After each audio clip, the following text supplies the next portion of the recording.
అది ఎన్టీఆర్ జిల్లా నందిగామ అండి. కుక్క పిల్లలకి ఆహారం పెడతానండి నేను. కాకపోతే వాటికి ఆహారం నా పెన్షన్‌తోనే బతికిచ్చానండి ఇన్ని రోజులు. కాకపోతే వాటికి కడుపు నిండా ఆహారం లేక ఈ మధ్యన వీడియో పెడుతున్నానండి. ఫోన్ కూడా సరిలేదండి. ఎవరైనా సహాయం చేస్తే ఆ పిల్లలకి కడుపు నిండా ఆహారం పెట్టగలుగుతానండి. కొంతమంది సహాయం చేశారండి వాళ్ళ ఆహారం కోసం. పిల్లలకి యాక్షన్ కూడా వేయించాలండి.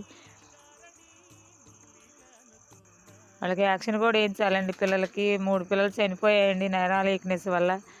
ఎవరైనా సహాయం చేస్తే వాటికి యాక్షన్ వేపిస్తానండి పిల్లలకి. వాళ్ళ అమ్మ వాళ్ళు అక్కడే రోడ్డు మీద ఉంటారండి. ఉండటానికి గూడు కూడా లేదండి వాళ్ళకి. అలా నేల మీదే పడుకుంటాయండి. ఎవరన్నా సహాయం చేస్తే వాళ్ళకి యాక్షన్ వేయించుకొని ఇంత ఆహారం పెట్టగలుగుతానండి కడుపు నిండా. ఫోన్ కూడా సరిలేదండి నాకు. కొంచెం ఫోన్ సెకండ్ హ్యాండ్ కొంచెం సహాయం చేయండి. దయించి సహాయం చేస్తే ఫోన్ కొనుక్కొని వీడియో పెట్టుకుంటానండి. ఆ బిడ్డల కోసమేనండి నేను. ఆహారం కూడా సరిలేదండి వాళ్ళకి. చిన్న పిల్లలైన వాళ్ళకి ఏమీ పెట్టలేకపోతున్నానండి. దయించి సహాయం చేయండి. ఆ పిల్లల కోసమేనండి నేను అడిగేది. ఎందుకంటే నాకు చాలా బీదరాలండి నేను. నా కాడ ఏమీ లేదండి.